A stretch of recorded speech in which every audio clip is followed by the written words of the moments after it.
You know what? I don't care. I don't care. We'll put this as the opening. Just be like, audio problems are a thing this week for one or both of us. This is the cursed episode. It's like because we had the super wholesome Valentine's episode. If you've not listened to our girlfriends reviewing us, that was very fun. So make sure you check that out on YouTube. Boy Review on YouTube. So we had our super wholesome Valentine's episode last week. This is somehow our super cursed Halloween episode has come 11 months, 8 months early, and everything's going to go wrong this week. So we're ready for that. And you know what we're going to get into now, Wilkie? The episode. The episode.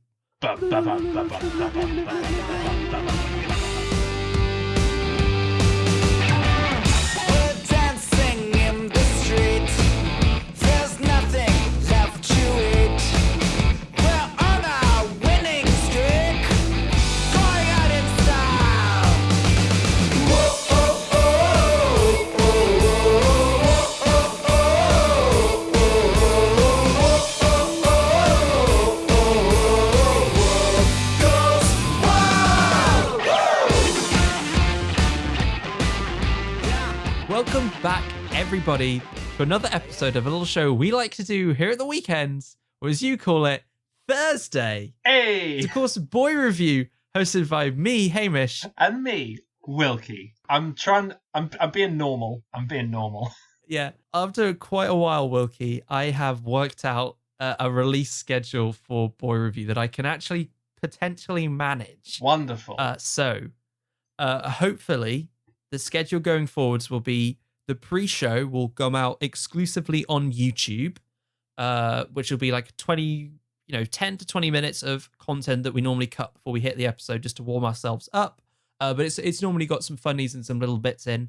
That will be coming out on Wednesday, and then the episode will come out on Thursday. That gives me a few evenings to try and do the whole hour-long thing. But, I can hopefully bang out 20 minutes in an hour one day before Wednesday. So that should hopefully work. And then, dear viewers, if you're listening to the full thing, but maybe you're thinking, you know what, I don't like listening to an hour of something in one go, but I want to accomplish something. I want to listen to something that's maybe 20 minutes of Boy Review, and then I feel like I've finished something. I can see that has been ticked off. We're also going to be releasing the show in broken up format, so all on YouTube as well. Basically, it'll be the 3 topics, or if we've got a guest on or some crazy special episode, every single topic broken into its own video. They'll be releasing at some point. I've still got last week's sat on YouTube, so they'll drop sometime randomly at the beginning of this week, probably before this comes out, and then we'll work out. So I'm feeling maybe Saturday, like every Saturday we'll drop 4 little clips, maybe Friday. We'll work it out. We'll think about it. I've noticed also on YouTube there's this new thing where they break up the progress bar into like timestamps that you put in the description. So we could start doing that. Yes, if you like come to the episode and wanna just like, I just want to hear Wilkie finish off reviewing all the colors, then you can just like jump to that timestamp.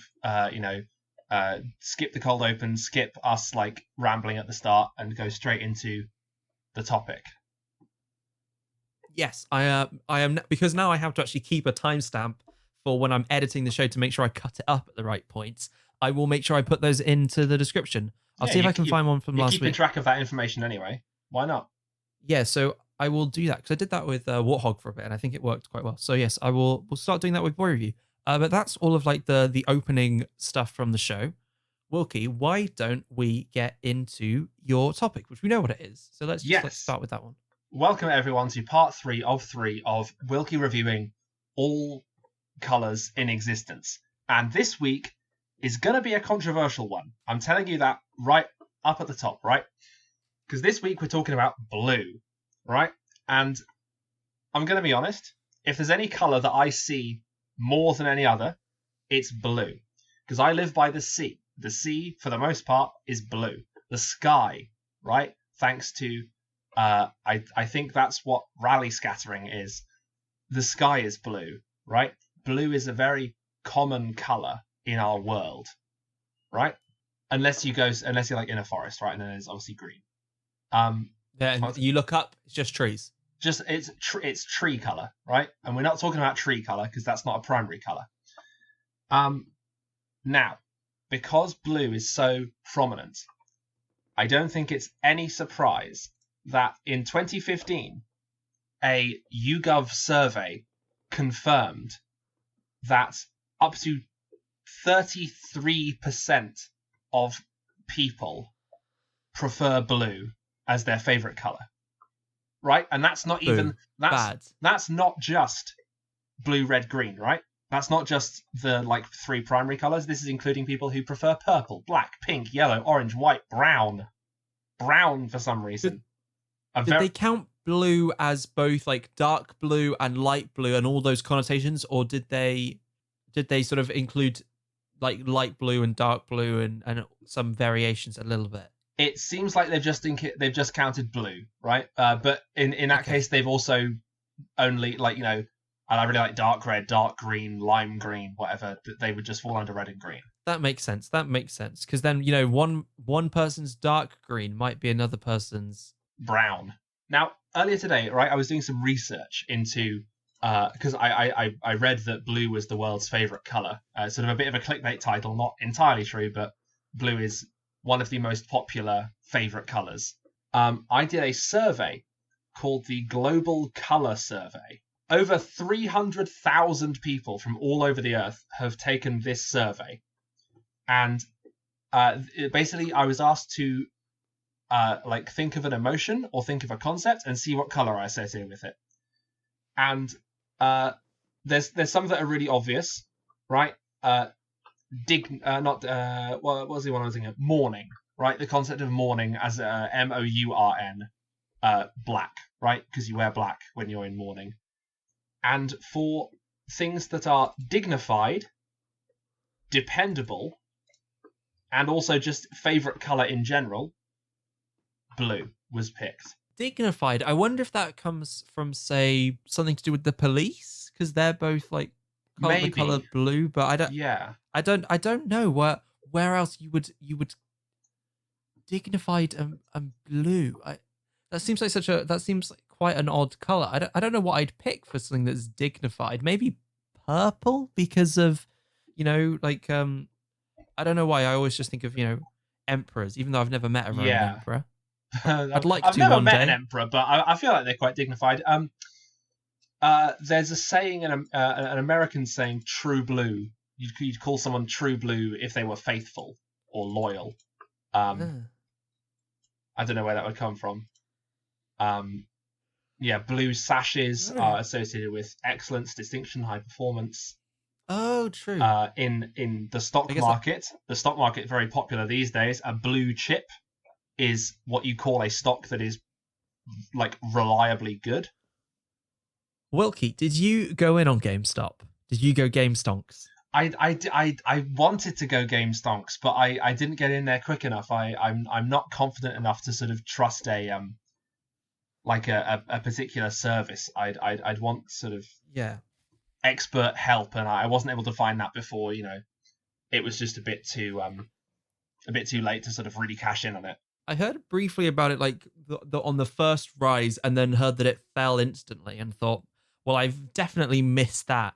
And then I heard it was potentially going to go up again, and I thought, you know what, I'm not going to do it, because I think I heard through something like the BBC or the Guardian, and it's like, well, if it's managed to get here, it's way too late. If I'm seeing this on like mainstream news, then there is no point in me getting in, because it might go up a little bit and then it's gonna drip down. And then also I think part of it as well was people weren't. I think the spirit of it wasn't to make big; it was to poke fun at hedge funds and be like, "Yo, shorting isn't cool." Yeah. Well, there's part of it is to sort of poke fun, and part of it is poke fun and like make a point, right? You wanna because like fundamentally the hedge fund that was shorting these stocks was like that's like as much as it is legal, it seems very much to be poor practice, and they very much got called out on it, and I think the goal is to just make sure that they definitely don't do that again, which is why people are saying to hold on it. But gonna bring us back to blue, right? Blue. My most close association with the color blue is sadness. Because if you're feeling blue, you're feeling sad, and that's just what I associate with it mostly. Although I've sort of lost my train of thought here. I got distracted by stonks. Stonks. Stonks, and the way you say cat, the way you said cat during our Valentine's episode, you're like cat, just has stuck with me for this whole weekend. Cat. that voice is brilliant. Right. But here's the thing, right? And here's why this week's episode is going to be controversial. Yes. I try as much as possible to avoid the color blue, right? Because I'm yawning. You're yawning, Hamish. How interesting. Are you feeling sleepy? That may be because of production of a chemical called melatonin, which makes you sleepy. And production of melatonin is hindered by the perception of blue light. The plausibly because, when we were evolving, when our brains were forming, we had to stay awake during the day and then go to sleep at night. So when we can see the blue sky, our brain stops us from being sleepy, right? And it connects that blue sky, that blue light, with the inhibition of the production of melatonin. And you know what else produces? Yes. You know what else produces a lot of blue light? Electronic devices. Electronic devices. Yes, that is why this week on Boy Review we're telling you turn off your electronic devices. Just switch them off right now. Well, no, look, because this is an audio medium. You can turn your phone off, put it in your pocket, and you're still listening in your headphones, right? But right, our retinas are terrible at filtering blue light, and so it just goes boom straight back to our retina, right? The eyes don't block it; it just goes in a straight line to the retina. Retina? I hardly know her. Oh, Hamish, what are you like? This is potentially why adding a little bit of blue can make white things seem whiter, because you've got this little bit of light that is like fully penetrating your retina rather than getting sort of there's a little bit more of that blue in there compared to the others that sort of takes the color back to your retina by a more direct path. This is bad, right? This is bad especially because we're all online these days, because we're all taking our lectures online, we're taking our socializing online. We're gamers. Up all day, up all night. Gamers. Hashtag. I was gonna say we are gamers, but that's not WAP. That's WAG. But here's the thing. I have a piece of software on my computer called Flux that slowly starts to filter out blue light as the evening progresses. And I think that I cannot, in this climate, let blue get away with the damage that it does, right? No. Blue is bad. But blue is also important. Blue is the sea, blue is the sky. But the fact that it keeps us awake when we're supposed to be resting, the fact that it messes up my sleep schedule, I'm gonna have to give blue, after much deliberation earlier today, a bad good. Bad good. Okay, it's mostly good. Look, it's mostly good. It's mostly good. During the day, I love to see a lovely blue sky, right? I prefer a blue sky to a cloudy sky. But when it comes to the evening, I've got to get rid of it. I want it gone. Blue out of my life. Because Wilkie, I'm kind of with you there, because, I'm recording this on a blue microphone, and I've been having loads of problems with my blue microphone today. I don't know what's gone wrong. So I don't like blue right now. And hopefully it'll be fixed at some point in the future, but I think this episode's going to sound a little bit odd. Well, Wilkie.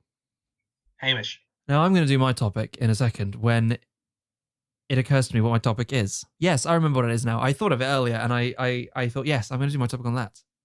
So this week, Wilkie, I want to talk about, it's predominantly a comic book, but it is also a film, and it's a TV show. The two last ones are the ones that I've ingested this as. I might read the comic book at some point. And I want to talk about Snowpiercer, which I might have talked about when we were on the radio. but I would like to talk about Snowpiercer today Might have done as well. Yes. Because I have watched the first season of Snowpiercer and I've watched the Snowpiercer film.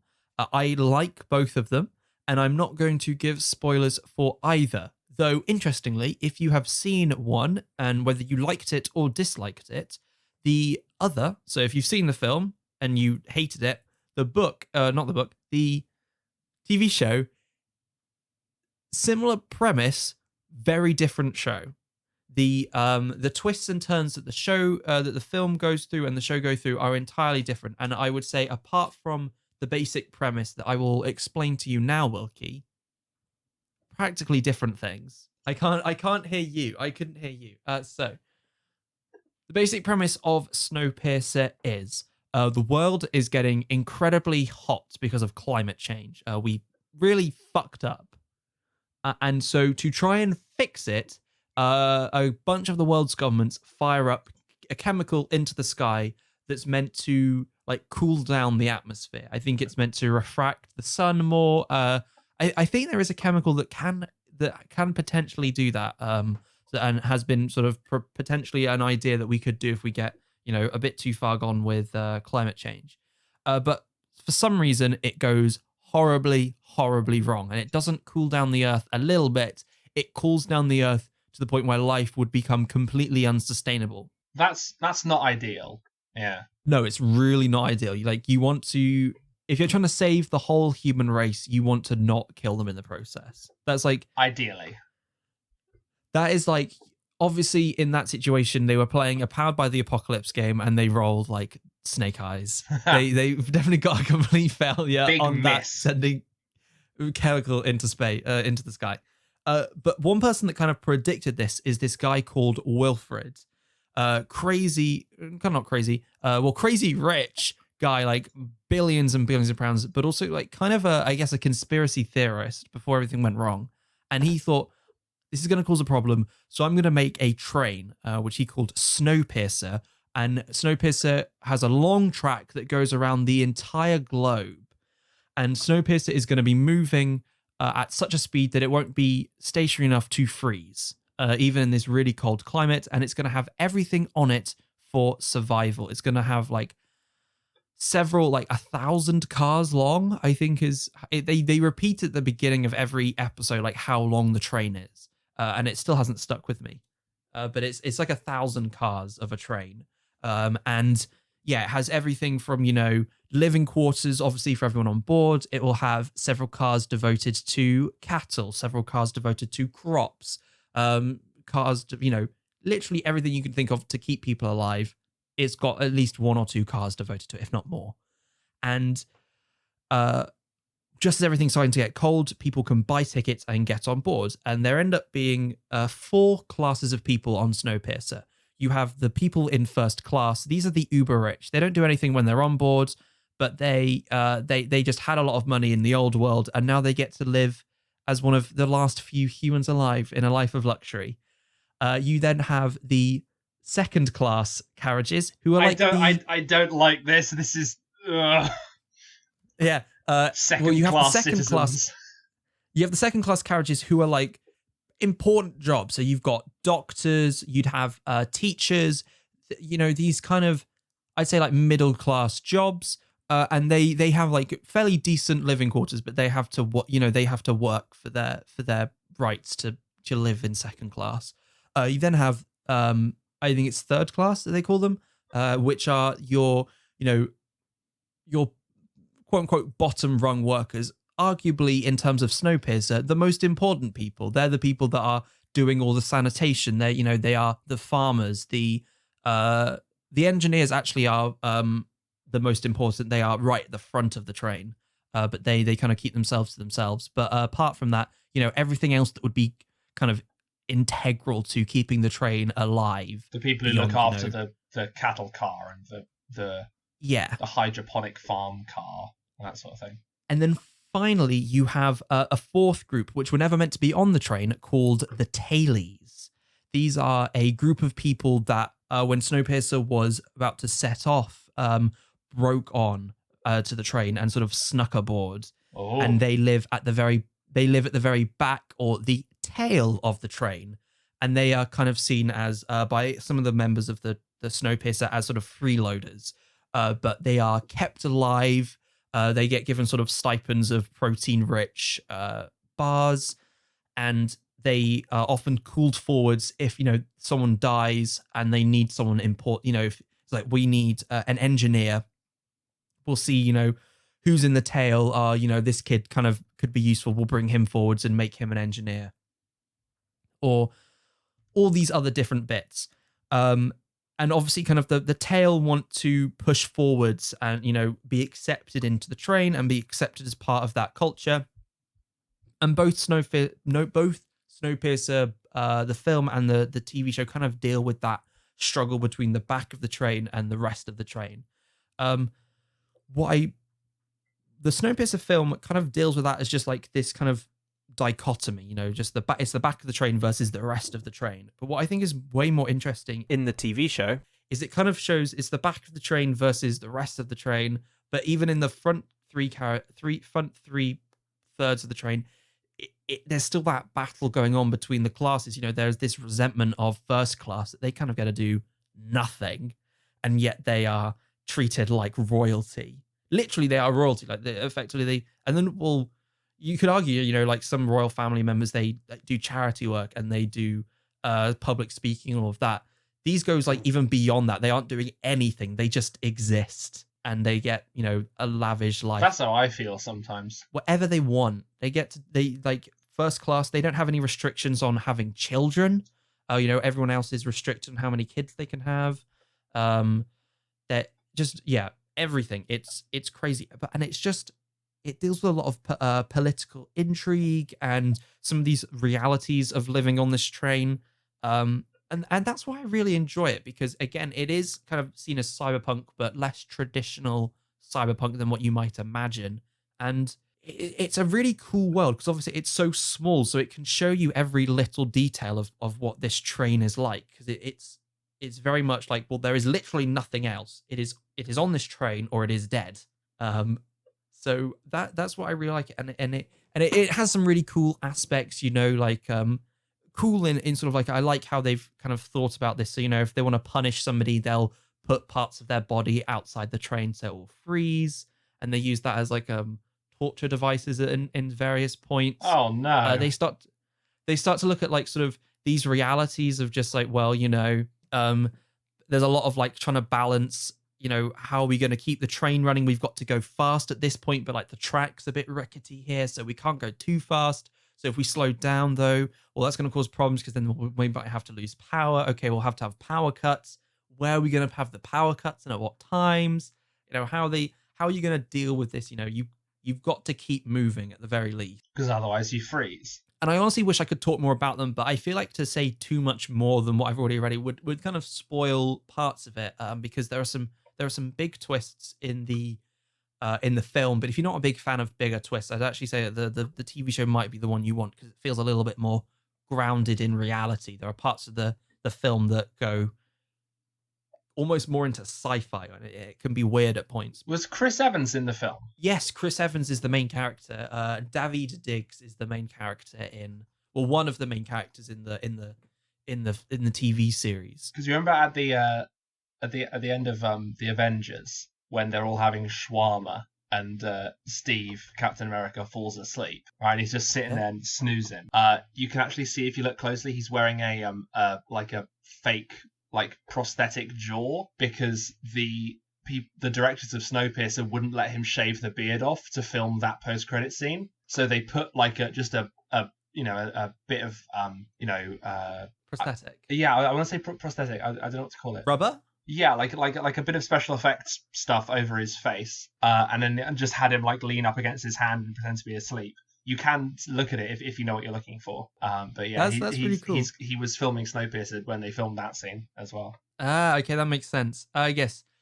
So yeah, I think they're both on Netflix. The TV show is a Netflix exclusive, and I think the film is on there. That's how I watched the film, and I definitely say if you've got a spare bit of time, tune into both. The film's an hour and a half, 2 hours long. You can whack that out, and the TV episodes are really good. The season 2 is currently out now, or at least coming out now it's one of those weekly shows, one of the few Ooh. Netflix shows which isn't all binge watch. The Wilkie. Hamo. If the world was freezing over, what would you do to try and stay alive? What would be your buck wild strategy? Snowpiercer's been created and you haven't got on. So what's your strategy to try to like? I've missed it. You've missed the train. I've missed the train. Literally. My strategy. I'm trying to think of like industrial places, like places with lots of machinery. I think I'd have to go like completely the opposite direction and like hunker down somewhere that like could contain warmth, that could have enough food to sort of keep me going. Because if you're not going fast enough to avoid freezing, then you might as well stay in one place and like conserve energy. Yeah, that's a smart idea. So find some sort of shelter. Depends how far I'm able to travel. I'm trying to think if there's anywhere in Brighton where I could that I sort of know would be like a warm enough place. See if I could like hunker down somewhere deep inside like a shopping center, like surrounded by loads of concrete, try and store some heat in there. See, my strategy would be to go around and get everyone to turn on their cars and just be like, you know what? We gotta warm the earth back up, yeah. We gotta warm the earth back up again. So just go to like Elon Musk and be like, no more Teslas, get out, and then get rid of him. And I'd go to like, you know what? But do your SpaceX, like do loads of rockets, do like 20 rockets a day. Put all of that just go pollution. I don't know if rockets are that pollutive, but I just keep doing it. Fire all the rockets and like heat up the earth. That way you'd get all the rocket blasts. Just pour oil like down the streets and just set it on fire. Just hell go yeah. like full on make Earth, make it hell on Earth, and be like, screw you, cold. We're here to stay. That would work probably. Go fight fire with cold with fire. I'd if a snow-based apocalypse came, I would simply evolve. I'd be like a Pokemon. Yeah, I'd be like I'd turn into a Charizard. I'd be like Darwin from X-Men, and I would just become acclimatized to the cold, and I'd be walking around like people on campus that you see walking around in shorts in the snow all year round. Yeah, I'd just be wandering around, chilling, as it were. I'd be fine. Do people that wear shorts in the snow do it because they're not cold, or are they trying to like pretend that they're somehow cool? They're just gonna be like, you know what, I'm so cool that I'm actually boiling hot right now. I don't need to wear it. I feel like there must be an element of the fact that they don't feel the cold, right? Like, as much as it is like a flex, right, to wear shorts in the cold, right? I don't think you would flex if you couldn't take the cold, right? It's because that's going to be very cold on your little legs. Your wee little legs. So I think it's the flex is that you don't that you're not feeling the cold. Okay, I guess that makes sense.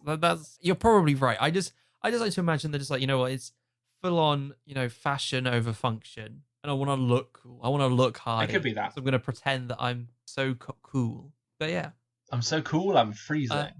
What if the shorts are for sport and like they're cooling their muscles down to make them all nice and I don't know, good. I don't know how muscles work. Yeah, like they're trying to cool the muscle down because I think it's meant to be, there are elements where like in a way it can be easier to run on a hot day, on a cooler day, because like your muscles like heating up, but you're not like so hot, so it can actually be more comfortable to run when it's a bit cooler. So maybe you're right, Wilkie. Maybe they are elite athletes and they're trying to prepare themselves for a big run later on.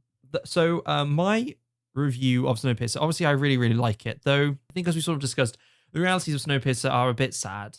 And so I want to give it a bad good, because just like, so far, semi-spoiler, there's only in season 2, I think there's only like one dog on the whole thing, and that's really sad. Oh, no. There's no pets, none of this stuff, so it's just like, I wish, and obviously like most people are dead. There's like, I think something like 500 to 1,000 people alive still, of like 7 billion, and that's pretty disappointing. So it's a cool world, but it's not very populated. So that's my feeling on Snowpiercer. Brilliant. I'm probably going to check that out. Yeah. Now, how about... So Wilkie, yeah, you've got a weird idea for this week. I got an idea for our group topic. So, I've come up with, in fact, a new segment entirely, which I'd like to introduce everyone to what I'm calling the Deboit Club. That is the word debate, but there's boy in it, Deboit. And this week, we're gonna debate, Wilkie. We're gonna debate. We're gonna debate. We're gonna debate. What we're gonna be debating is which of the UK's 2 favourite takeaway foods is superior. So Okay. I have in one of my hands here a small plastic duck. Okay, one of them is up and one of them is high, one of them's low, because I don't know if I'm flipped or not. And if you pick the duck, that is, if you pick the duck, you're going to be representing the first thing on my list. And if you don't, you're going to be representing the second, right? You don't get to pick what you're representing. You gotta, because that's the thing with debating, right? I used to do debating, and you've got to learn how to argue for anything, right? Because especially in like competition debating at school, you aren't, debating for what you don't choose to debate this because you believe in it. You get given it as a test of your debating skill. So yes, okay. High hand or low hand, Hamish? The duck will earn you. I'm gonna go for the low hand. Low hand. In the low hand, we see the duck. Hamish, the duck. Okay. You are going to be arguing for the supremacy of pizza, and I am Interesting. Okay, not one of the options I was expecting on this list. What was the other option? And I'm going to be arguing for the ascendancy of Chinese food. Ooh, okay. I was fully expecting this to be fish and chips versus Indian. Perhaps we'll do fish and chips versus Indian later. The first survey I found said pizza and Chinese. Because I'm glad because I can do this. Because if you'd given me fish and chips, I would have had to just give up and say whatever the other option is better, is superior. So I'm glad that I've got pizza. You just concede. Okay, Hambo. This house believes that pizza is superior to Chinese food. As the proposition, you may begin. Okay, so I want to get this off and say, of course, pizza is the superior option. Okay, now you're probably thinking, well, Chinese food, that can be like super varied. And like, no, you're wrong. Because Chinese food is always something with rice. It's always something in a sauce with rice. And pizza, you can put whatever you want on your pizza. Yes, okay, you can say it's always got dough, but there's complete variety for what you can do with it. I've had a pumpkin pizza. You can have with like a pumpkin sauce base. You can go for tomato sauce. You can go for like cheese sauce. You can go for barbecues. Literally, if you could stick blank sauce, that's your pizza base. Then you can put whatever you want onto it. And the other best thing is you can like completely customize it. If you're getting pizza takeaway, there's always the option to be like, I want a bit more of that object. I want actually throw on some of that object. And say, I don't want any of that object. Where if you're going for pretty much any other kind of takeaway, you're stuck with choices, particularly when it comes to Chinese. They're not adding bits and bobs into that. It's you get what you order. And that you lose that control there to really make the pizza what you want it to be. Very interesting, Hamish. Arguing there for the versatility of pizza. And in response, I'm gonna actually come back at you and say that when you order pizza, right? When you order pizza from a takeaway pizza, I'm going to use Domino's as an example. In this bit here, there are many others. You are presented with a list of options that someone else has created for you. Would you like the meat-eor pizza?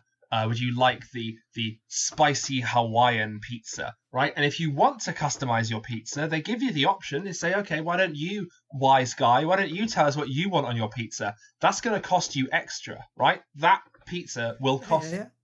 Customized pizzas, right? You claim that pizza offers you more customization. If you've got to pick things off the pizza that you're given, you're not being given enough customization. However, Chinese food, you say that it's always just rice.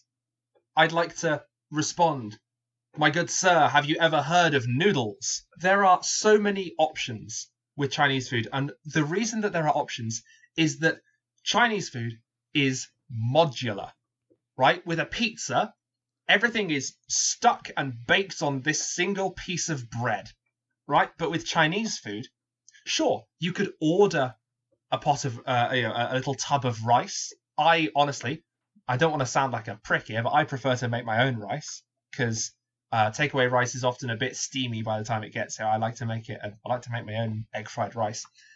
But yeah, you might get your rice, you might get your noodles, okay? But then you can get little boxes of whatever you want. I often like to get mini vegetable spring rolls, have them on the side.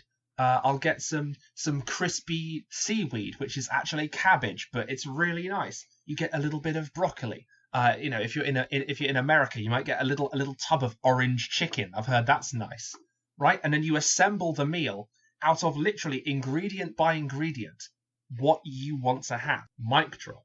Okay, so you're right. You can assemble these ingredients. However, I'd like to come at a very separate problem with Chinese food, and that's that potentially a beauty of Chinese food is that there's perhaps an authenticity to it. If you go to a Chinese takeaway, I think it's great that you see people from China, providing these recipes and creating their own spin on what you might see as a traditional takeaway option.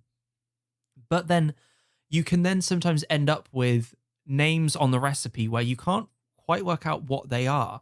When we've tried to order Chinese takeaway recently from here, you can have the issue where sometimes they'll give a word describing the flavor of the chicken you're going to be getting, but they then don't put a description underneath it of what the ingredients are. And you can try and Google it online, but there's not maybe a distinct one option. And so you can be stuck sort of wondering, well, I don't know whether I'm going to like this. And so there can be a fear to go bold with it because you don't know what you're going to be faced with. So you end up going back to the typical, I'll go for, a crispy beef. I'll go for a sweet and sour chicken because I know what those are and they're safe options. Whereas with pizza, a pizza chain in Leamington is called We Love Pizza.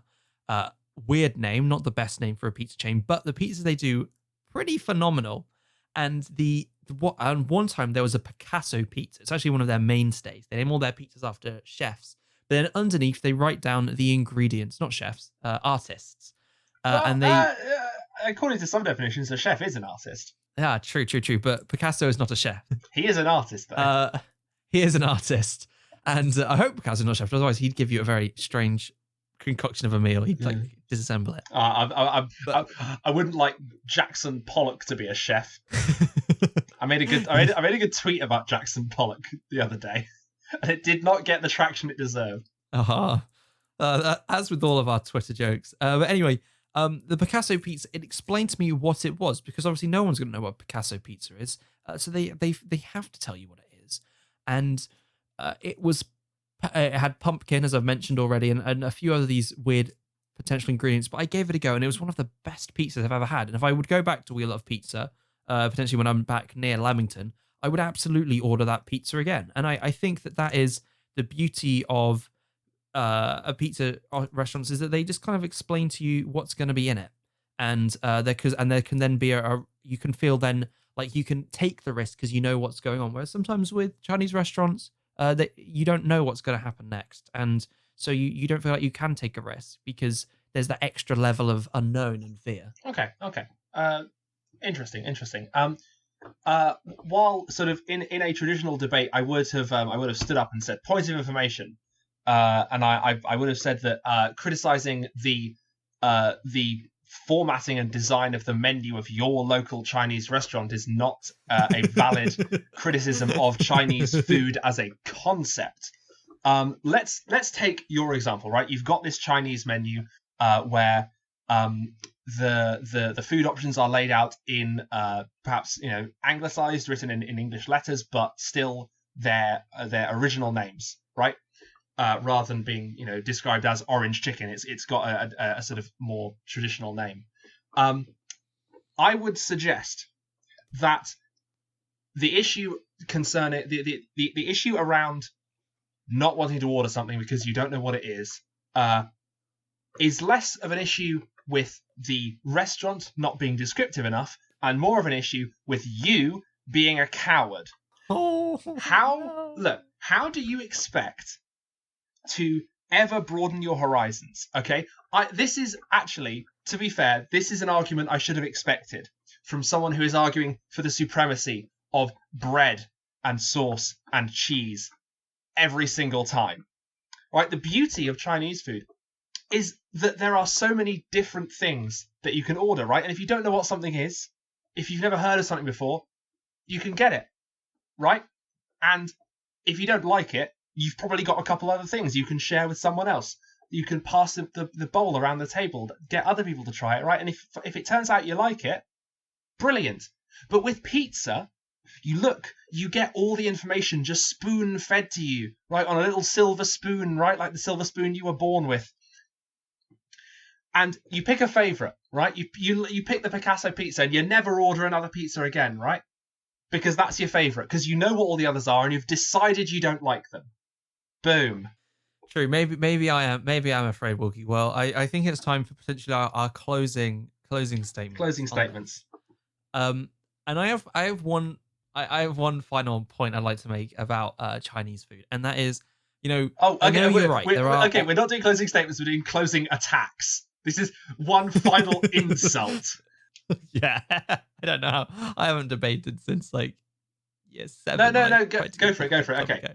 You so you mentioned, you've got to hammer the nail into my coffin here.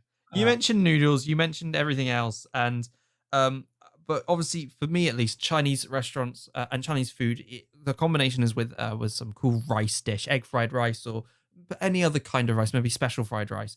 The issue is then that the next day you can't reheat it. Rice is you have to make sure you do rice correctly. So then you can't really have your leftovers properly, and you got to eat it all in that one go. Whereas pizza, you can reheat pizza in a lovely way. Just put it in a pan with some oil. Sexy. And so that's such a great thing. And it's not a lack of fear, not a lack of boldness even. It's not a massive amount of fear. I'm willing to try other pizzas, and I'd be willing to try other things. It's just I want to know what I'm going in for. Potentially I'm not in a spicy mood tonight, and so I'd be willing to try something that's not my traditional spicy choice. But I don't know what isn't spicy, or it's not always the clearest, or it says spicy. How hot is this? And I can try and use Google and work it out, but I just can't. And it's just, if I want to enjoy my takeaway, and I want to be able to say this is the best takeaway I've ever had, and I might not always be able to do that with Chinese food. Whereas with pizza, I know what I'm getting, and I like it. Right, I like pizza. You like pizza? Well, that's admirable, Hamish. That's admirable. Now, here's the thing.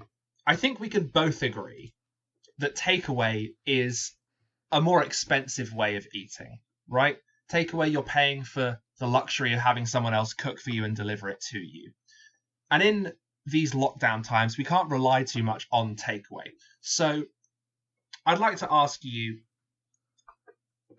which of these is easier to make on your own? If I want to make my own fried rice, if I want to make my own noodle dish, well, I can go to my supermarket and there's a £3 deal on everything you need to make a stir fry, a box of pre-mixed vegetables, a packet of sauce, some noodles. Very easy.